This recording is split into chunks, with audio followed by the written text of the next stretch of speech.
తాకట్లో ఉన్న బంగారాన్ని విడిపించి ఆ రోజున మార్కెట్ ధర కట్టి మిగిలిన డబ్బును మీకు అందిస్తుంది కొమ్మూరి గోల్డ్.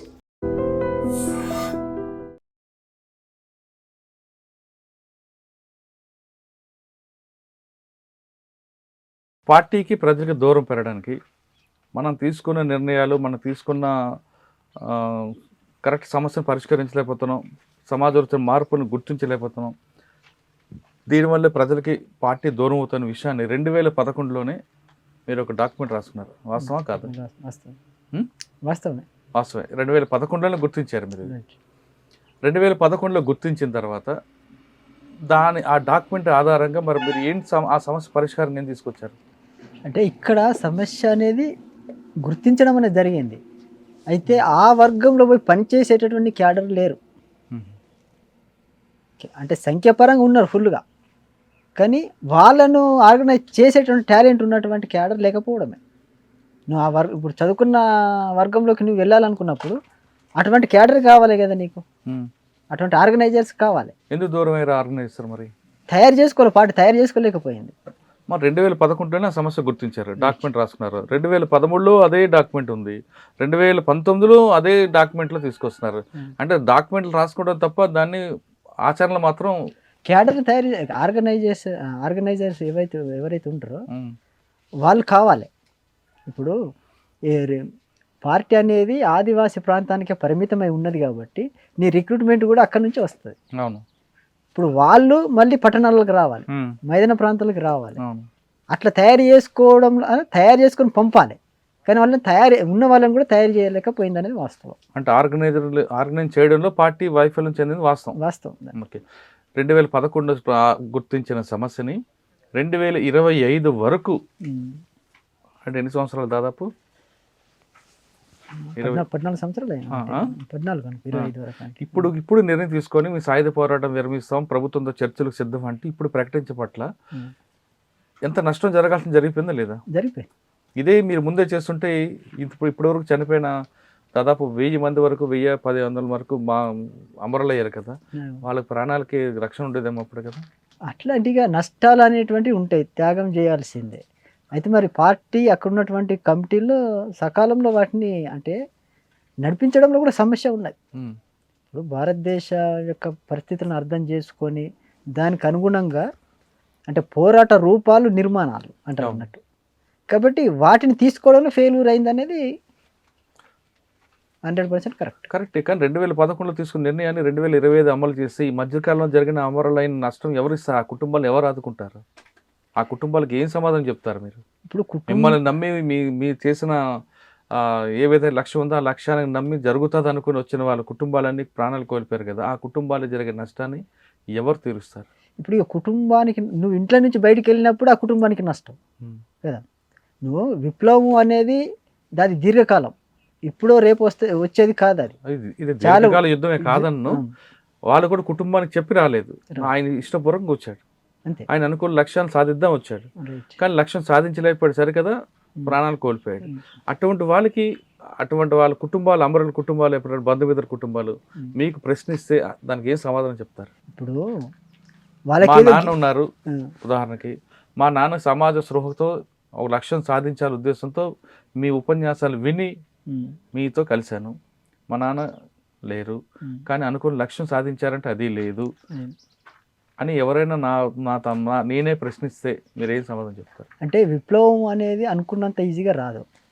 ఇది సమాజము అనేటువంటిది 2 వర్గాలుగా ఉన్నది కదా. ఒకటి పీడిత వర్గం, మరొకటి పీడనకు గురయ్యే వర్గం ఒకటి ఉన్నది. కాబట్టి ఈ వర్గాలు లేకుండా చేయడమే విప్లవం యొక్క లక్ష్యం. కాబట్టి ఇది చాలా సుదీర్ఘ కాలం పడుతుంది అన్నట్టు. ఓటమి గెలుపు అంతిమంగా ప్రజలదే గెలుపు అవుతుంది. కాబట్టి దీంట్లో చాలా త్యాగాలు కూడా చేయాల్సి ఉంటుంది. దాంట్లో భాగంగానే మీ కుటుంబం, మా కుటుంబం. కానీ మీకు అదే సిద్ధాంతంలో సమయానికి అనుకూలంగా మనం మార్పు రావాలి, కానీ ఒంటెద్దు పోకూడదని కూడా మీకు మా విజన్లో ఉంది. కానీ మీరు ఒంటెద్దు పోకడలతో పోవడం బట్టి భారీ నష్టం అనే విషయాన్ని గుర్తిస్తారా? ఖచ్చితంగా తప్పిదాలే. ఇప్పుడు ఈ పరిస్థితికి రావడం, ఇప్పుడు చాలా మంది బయట వాళ్ళు కూడా విశ్లేషిస్తున్నది కూడా అదే తప్పిదా. ఇప్పుడు అందరిది కూడా అంతే, సరైన పద్ధతిలో నడిపించింది లేదు. స్టేట్ రిప్రెషన్ ఉంది ఆల్రెడీ, అది ఉంటుంది అని కూడా తెలుసు. అంతే, పార్టీ నాయకత్వం ఫెయిల్యూర్, దీన్ని చెప్పుకోవచ్చు, సమస్య ఏం లేదు. ఓకే, మీరు ఒరిస్సా భాగం ఎక్కువ పని చేస్తారు, తర్వాత ఎక్కడికి వచ్చారు? ఒడిశాలో పనిచేసి మళ్ళీ ఇక్కడ తెలంగాణకు వచ్చిన. తెలంగాణకి పార్టీ ఆదేశించిందా? అదే ఎక్కడ? నేను ఇటు 2024 వచ్చిన. ఇటు వచ్చిన తర్వాత ఇక్కడే పనిచేస్తానన్న తర్వాత మళ్ళీ అక్కడ నుంచి కొమరభీం పంపించారు, ఆదిలాబాద్, ఉమ్మడి ఆదిలాబాద్. అంటే తిరిగాని ఆ ప్రాంతం తిరిగారా? ఆ ప్రాంతం ఎక్కువ కాలం తిరగలే, కానీ అటు బాధ్యతలు ఇచ్చి అటు పంపించారు. కానీ మళ్ళీ సమీకరణ చేస్తుంటే ప్రజల సహకారం ఉందంటారా? ప్రజల సహకారం అయితే ఉన్నది, అవసరమే అంటుండ్రు ప్రజలు. మరి ఇప్పుడున్న పరిస్థితులలో ఈ కమ్యూనికేషన్ అంతా పెరిగింది కాబట్టి ఎప్పటికప్పుడు ఇన్ఫర్మేషన్ అయితే పోతా ఉన్నది. కానీ మీరు అక్కడ పనిచేస్తున్నప్పుడు ఒడిశా ప్రాంతంలో మా భాష కాదు, మా రాష్ట్రం కాదు, మీరు వచ్చి మాకు చెప్పడం ఏంటని ఎవరైనా మీకు అట్లా ఎవరైతే అన్నదైతే ఇప్పుడు ఏం లేదు. తేడాలు అయితే ఎప్పుడు ఇట్లా. కానీ ఎక్కువ ఇప్పుడు స్టేట్ కమిటీ కానీ సెంట్రల్ కమిటీ కానీ ఎవరు తీసుకున్నా తెలంగాణ, ఆంధ్రప్రదేశ్ చెందిన వ్యక్తులు ఉంటారు, ఉన్నారు కూడా. మీకు జార్ఖండ్, ఛత్తీస్గఢ్, ఒడిశా, మహారాష్ట్ర ప్రాంతం కొంతమంది ఉన్నారు, కానీ ఎక్కువ అధిక భాగం మీదే ఉన్నారు. కాబట్టి మీ రాష్ట్రంలో ముందు పార్టీ ఉనికిని కోల్పోయి మీరు వచ్చి మా రాష్ట్రంలో మా మీద పెత్తనం ఏంటనే విషయాన్ని అట్లయితే ఎప్పుడు ఉండవు, ఎప్పుడు రాదు కదా. ఎప్పుడైతే ఆ కంపెనీలు అయితే వచ్చినట్టయితే నాకేం లేదు, నేనున్న కంపెనీ కూడా అటువంటి లేదు. ఎక్కువ మంది అయితే తెలుగు వాళ్ళు లేరు, మరి ఎక్కడున్నారు నీకు తెలుగు వాళ్ళు? తెలుగు వాళ్ళు ఎక్కువ లేదు, పైనుంచి తీసుకుంటే అంత తెలుగు వాళ్ళే కదా. ముప్పాల లక్ష్మణరావు గారి దగ్గర నుండి అది సీసీలో కనబడుతుంది, మనకు సీసీలో కనబడుతుంది. మిగతా ప్రతి స్టేట్ లో కూడా ఆదివాసులే. ఇప్పుడు ఒడిశాలో కూడా పాక హనుమంత్ గారు మరి తెలుగు అయినా కదా, ఒక్కైనా కదా. మిగతా స్టేట్ కంపెనీ మరి లోకల్ వాళ్ళే ఉన్నారు. లోకల్ ఉన్న ఎక్కువ ఆర్గనైజ్ చేసి అందరూ మోటివేషన్ చేయడంలో మీదే పాత్ర ఎక్కువ ఉంటుంది కదా, మీ రోల్ ఎక్కువ కనిపిస్తుంటది. అంటే అది మరి నీ పాత్ర ఉండాల్సిందే కదా. అంటే వ్యక్తిగతంగా నిర్ణయాలు ఉండయి, నీ సిద్ధాంతపరంగా అక్కడ నువ్వు చర్చించాల్సిందే. వ్యక్తిగతంగా నువ్వు రుద్దేది ఏముండదు అక్కడ. ఎవరైనా నీ సిద్ధాంతం ఏంటి, నీ లైన్ ఏంటిది, ప్రజల సమస్యలు ఏంటిది పరిష్కరించడానికి దానికి కొన్ని సూత్రాలు ఉంటాయి కాబట్టి సూత్రాలకు అనుగుణంగా నిర్ణయాలు తీసుకుంటావు. నువ్వు ఏ వ్యక్తి అనేది ఇప్పుడు మీరు ఏదైతే మాట్లాడుతున్నారో మనం ఉన్నాం కాబట్టి ఇక నీది తెలంగాణ అని, లేదా నువ్వు రెడ్డి అనో, లేదా మాలానో, మాది కానీ నీకు అక్కడ ఏమి కనబడవు, తేడాలు అసలు కనబడు. నువ్వేందని నీకు అర్థం కాదు. నువ్వు చెప్తున్న విషయం ఏంటిదో దానిపై ఆధారపడి ఉంటుంది. ఇవన్నీ ఏముండవు. ఇప్పుడు వచ్చిన తర్వాత ఇక వీళ్ళు పలానా వాళ్ళు, పలానా కులం వాళ్ళు అనేదే ఇప్పుడు నాకు కనబడుతుంది కదా. నీకు అక్కడ ఈ కులాలు అనేటటువంటివి ఉండదు. తర్వాత ఆడమగ తేడా అనేది ఉండదు. నువ్వు కంపెనీలో నువ్వు ఉన్నావంటే నీ అభిప్రాయాలు వినడం తప్ప ఇవి ఉండే అన్నట్టు, నీ ఆలోచన రాదు. పార్టీ గురించి పక్కన పెడదాం, ఇంకా మీ వ్యక్తిగతంగా మాట్లాడదాం. మీ వివాహం అయింది? అక్కడ వివాహం అయింది. ఎక్కడున్నారా? వెళ్ళిపోయినాను. ఎటు వెళ్ళిపోయారు? ఇంటికి వెళ్ళిపోయినాను. నేను పార్టీలు ఉన్నప్పుడు ఇంటికి వెళ్ళిపోయి. తర్వాత మరి చేసుకోలేదా వివాహం? చేసుకోలేదు, తర్వాత చేసుకోలేదు. సరే, మరి ఎందుకు బయటికి రావాల్సి వచ్చింది అంటే 3 కారణాలు కనిపిస్తున్నాయి. నిర్బంధం పెరగడం వల్ల వచ్చారా, లేదా అనారోగ్య సమస్యల వల్ల వచ్చారా, ఇంకా పోరాటం చేయలేము బయటకు వచ్చి చేద్దామని వచ్చారా? ఇప్పుడు బయట అంటే నేను ఆలోచించింది ఏంటిది, రిప్రెషన్ అయితే పెరిగింది, అది మెయిన్ కారణం, సమస్య ఏం లేదు. తర్వాత ఇప్పుడు మీడియా మిత్రులంతా కూడా కొద్దిమంది ప్రజాస్వామ్యవాదులుగా చెప్పుకునే వాళ్ళంతా కూడా ఇప్పుడు సరే ప్రజాస్వామ్యబద్ధంగా కూడా పోరాటాలు చేయవచ్చు ఒకటి. కాబట్టి ఇది ప్రజాస్వామ్య దేశం అని కూడా అంటున్నట్టు ఉంటుంది కదా. ఇప్పుడైతే ఆ నిర్బంధంలో ఉండలేము ఒకటి. కాబట్టి చూద్దాం, ఆ ప్రజాస్వామ్యంలో పోయి చూద్దాం మరి ఆ ప్రజాస్వామ్యం ఎంతవరకు ఉంటుందో. ఒక సమాజంలో కొంతవరకు 24 సంవత్సరాలు ఉండడం జరిగింది. తర్వాత చూద్దాం మరి అక్కడ పోయి చూడ ఎటువంటి మార్పులు ఉన్నాయి, ఎంతవరకు అభివృద్ధి జరిగింది, తర్వాత అసలు ప్రజాస్వామ్యం అనేది ఉన్నదా లేదా చెప్తున్నటువంటిది అక్కడ పోయి చూస్తే అర్థమైంది. పార్టీకి చెప్పొచ్చారా, చెప్పకుండా వచ్చారా బయటికి? నేను చెప్పే వచ్చిన. ఎవరు మీకు ఇచ్చారు? మీకు ఇవ్వాల్సిందంతా స్టేట్ కమిటీ వాళ్ళకి చెప్పడం. ఎవరు? దామోదర్ ఉంది, దామోదర్ బడే చొక్కరా గారు. ఆయనకి అన్ని చెప్పొచ్చారా? చెప్పి మా వెపన్స్ కూడా ఇచ్చిన తీసుకున్నారు. చాలా మంది ఈ మధ్య కాలంలో వాళ్ళ దగ్గర డబ్బులు కూడా తీసుకొచ్చి ఇస్తున్నారు, డంపులు చూపిస్తున్నారు, అటువంటివి ఉన్నాయా? తెలియదు, నా దగ్గర అటువంటి ఏం లేవు. కానీ అంటే ఇప్పుడు నేను చెప్పినా కదా, 1 సంవత్సరం కాలం పాటు మీరు ఒక 10 మంది బతకాలి కాబట్టి కొంత ఇస్తారు. అటువంటి తెచ్చి ఇచ్చిండ్రు మరి నాకు తెలియదు. కానీ అంటే మీరు సరెండర్ అయ్యారా, అరెస్ట్ అయ్యారు? ఇక్కడ సరెండర్ అయ్యా. అంతేనా? ఓకే, బయటకు వచ్చారు. ఇప్పుడు మీ లక్ష్యం ఏంటి?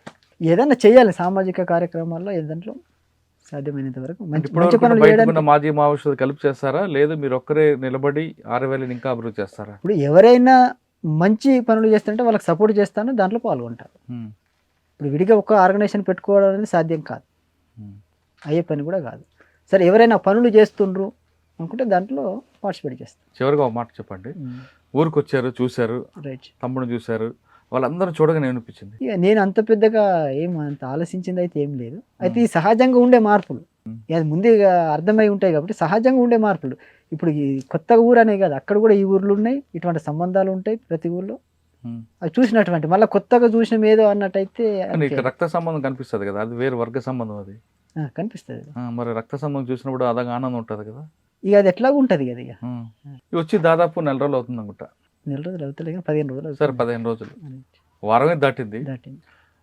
ఒక్కసారి ఆలోచించారా, మీ మీ సగ యవ్వనం అంతా కూడా సామాజిక స్పృహకి ఇచ్చారు. రైట్. ఇప్పుడు ఏం చేద్దాం అనుకుంటున్నారు? అంత పోయింది, నా యవ్వనం సగం పోయిందని అనుకుంటున్నారా? లేదు నేను అనుకున్న లక్ష్యానికి ఆ త్యాగం చేశాను అనుకుంటున్నారా? లేదు నాకు తెలియక నేను ఈ విధంగా చేశాను అనుకుంటున్నారా? అదైతే వేస్ట్ అయిందైతే నేను అనుకోవట్లేదు. కొంతవరకు ఆ సర్వీస్ చేశారు, అదైతే సఫలం కాలేదు, సక్సెస్ కాలేదు, అయినా కూడా ఆ మేరకు అయితే జరిగింది. ఈ అక్కడి నుంచి మరి ఎటు పోతుంది అనేది వేరే విషయం. కాబట్టి మిగతా కాలాన్ని చూద్దాం ఈ సమాజంలో ఏంటిది, ప్రజాస్వామ్యం అంటే ఏంటిది, ఎంతవరకు ఉంటుంది. చివరిగా చెప్పండి, ఇంకా కొంతమంది అజ్ఞాతలు ఉన్నారు. ఇప్పుడు పరీక్ష ఆపరేషన్ కాగారు అనేది దగ్గర పడుతుంది. ఈ క్రమంలో వాళ్ళకి అక్కడే ఉండే ఆ లక్ష్యం నెరవేరే వరకు చివరి వరకు అక్కడ ఉండమంటారా? లేదు ప్రజాస్వామ్యంలోకి వచ్చి ఇక్కడ కూడా మనం అనుకున్న లక్ష్యాన్ని సాధిద్దామని మీరు ఏమైనా పిలుపు అంటే ఇది ఏదైతే మార్క్సిజం అనే సిద్ధాంతం ఉన్నదో అది కొన్ని రకాలుగా అర్థమైంది.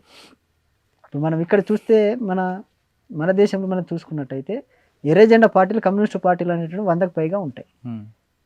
అదే మార్క్సిజం సిద్ధాంతం ఒక్కొక్క రకంగా ఏర్పడ్డది, అర్థమైంది. కాబట్టి ఇక మేము ఇట్లా విప్లవాన్ని విజయవంతం చేయొచ్చు, నూతన ప్రజాస్వామిక విప్లవాన్ని విజయవంతం చేయొచ్చు అని ఒక్కొక్క రకంగా వాళ్ళు ఒక్కొక్క లైన్ తీసుకొని ఉన్నారు కదా. కాబట్టి ఇప్పుడు వీళ్ళని చూస్తే ఏంది, మరి సాయుధ పోరాటం ద్వారానే వస్తుంది అనుకున్న వాళ్ళు రారు, అది వాళ్ళ ఇష్టం. సాయుధ పోరాటం ద్వారా జరిగే లక్ష్యం అది అసలు జరిగే పనేనా? ఇది దీర్ఘకాల యుద్ధం అని మీరే చెప్తున్నారు. రైట్. రైట్. ఈ దీర్ఘకాల యుద్ధంలో ఎంతోమంది త్యాగాలు ఉంటాయి, ఎంతోమంది ప్రాణాలు కోల్పోతారు. రైట్. అంటే ఇది అలాగా నడుస్తూనే ఉండాలి, అది దీనికి ఒక పులి స్టాప్ అదా ఉంటుంది.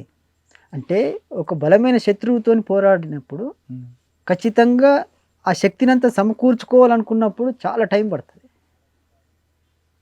అవును. ఇప్పుడు చూస్తున్నప్పుడు మన స్టేట్ చూస్తున్నట్టయితే, భారత స్టేట్ చూస్తున్నట్టయితే చాలా బలంగానే ఉన్నది. ఇప్పుడు పరిస్థితి చూస్తున్నారు, భారతదేశంలో మరోసారి విప్లవం వచ్చే అవకాశం ఉందంటారు ఇంత అభివృద్ధి జరిగిన తర్వాత కూడా? అంటే అభివృద్ధి అనేది ఏదైతుందో మౌలికంగా జరగాల్సిన అవసరం ఉన్నది, పునాది నుంచి జరగాల్సిన అవసరం ఉంది. ఓకే, పునాది నుంచి జరగాలి. ఆ పునాది నుంచి వాస్తవంగా సమాజపరంగా మనం చూసినట్టయితే, నేను అధ్యయనం చేసింది కష్టం. ఈ ప్రభుత్వాలు అయితే చేయలేవు, మౌలిక మార్పు తీసుకురావడం అయితే కష్టం పునాది నుంచి. అయితే దాంట్లో కొద్ది మేరకు చేయగలుగుతాయి. మన ఊళ్ళలో చూస్తూ ఉన్నాం, ఏంటిది, ముందైతే వెహికల్స్ ఎవరికి ఉండేటివి కాదు, ఇప్పుడు దళితులు కూడా ఇళ్ళల్లో కూడా కార్లు ఉంటున్నాయి. ఆ మేరకే అభివృద్ధి కదా. అట్లా జరగగలిగితే మౌలికంగా పునాది పరంగా కావడం అనేది టోటల్గా ఇప్పుడు కులాలు లేకుండా అయితే చేయలేరు, చాలా కష్టం.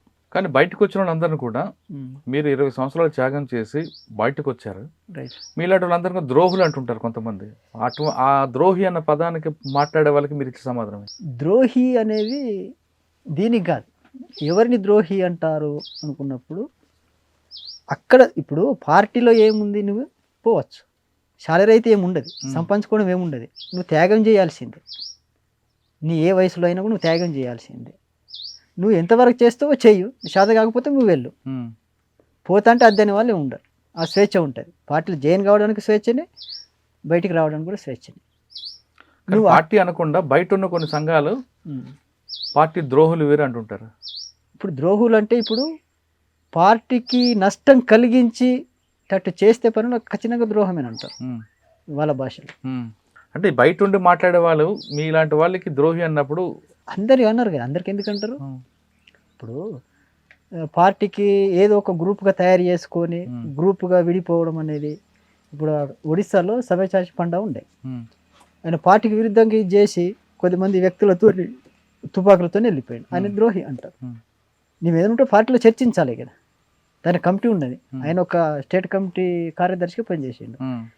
అని చెప్పకుండానే చీలికలు తీసుకొచ్చి తుపాకులతో పార్టీకి నష్టం చేసిండు కదా. పోయిన తర్వాత వాళ్ళు కూడా లేరు కానీ, కాబట్టి నష్టం చేసిండు. కాబట్టి పార్టీకి ద్రోహం చేసినట్టే అది. ఇప్పుడు పార్టీ నుంచి వచ్చే వాళ్ళు కొంతమంది తుపాకీలతో వచ్చేవాళ్ళు తుపాకీలు పట్టుకొని రావడం అంటారు కరెక్ట్ అంటారా, లేదు పార్టీ ఇచ్చిన డబ్బులు ఖర్చు కోసం ఇచ్చిన డబ్బులు కూడా తీసుకొచ్చి రావడం కరెక్ట్ అంటారా?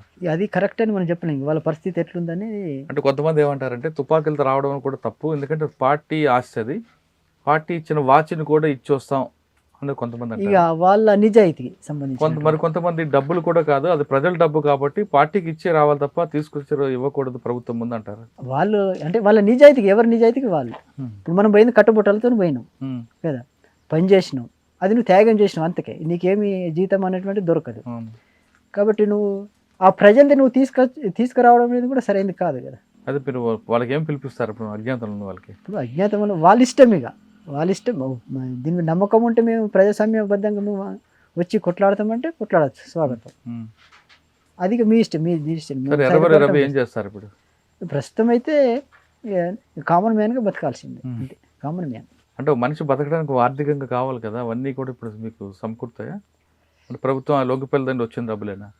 అంతే, అవి ఇంకా వేరే ప్రభుత్వం ఎట్లాగో సహాయం చేస్తుంది, అది ఉంటుంది, మిగతా పనులు చేసుకోవచ్చు. ఆల్రెడీ నాకు ఒక కంప్యూటర్ ఆపరేటర్ వచ్చు, పెట్టుకుని బతుకోవచ్చు, సమస్య ఏం లేదు. నేను ఆర్ఎంపీ కూడా చేస్తాను, అది కూడా పెట్టుకుని బతుకోవచ్చు. ఆర్ఎంపీ డాక్టర్గా చేయగలుగుతుంది. అంటే ఏ రోగం వస్తే ఆ రోగాన్ని మందులు ఆర్ఎంపీలాగా చేస్తాను, నేను అదంతా చేస్తాను. ఇప్పుడున్న పరిస్థితుల్లో ప్రజాస్వామ్యబద్ధంగా చేయొచ్చు అంటున్నారు ఎర్రవెల్లి రవి. అయితే అజ్ఞాతులు ఉన్నవారు వాళ్ళ వ్యక్తిగత సలహా మేరకు రావాలి తప్ప ఒకరు చెప్పడం అనేది నా డ్యూటీ కాదంటూ ఎర్రవెల్లి చెప్తున్నారు. ఒకప్పుడు సమాజ స్పృహతో వెళ్ళే వాళ్ళ సంఖ్య ఉండేది కాబట్టి పార్టీకి బలంగా ఉండేది, కానీ క్రమేపీ అది తగ్గిపోవడంతో పార్టీ కూడా నష్టపోయింది. అంతేకాకుండా సమాజంలో అంటే పార్టీని ఆర్గనైజ్ చేయడంలో కూడా నాయకత్వం వైఫల్యమే ఈరోజు ప్రజలకి పార్టీకి గ్యాప్ రావడానికి ప్రధాన కారణం అంటూ ఎర్రవెల్లి రవి విశ్లేషిస్తున్నారు. ఇది ఈ వారం ఎర్రవెల్లి రవితో ఎక్సలెంట్. వచ్చే వారం మరొక ఇష్టం మళ్ళీ కలుద్దాం. అంతవరకు నమస్తే. Thank you very much. iDreams, this police diaries is something very, very valuable towards that. I must really appreciate Murali, your insights. iDreams founder and CEO చిన్న వాసుదేవ్ రెడ్డి గారితో మురళీధర్ క్రైమ్ స్టోరీస్ చాలా ఫేమస్ అయిపోయినాం.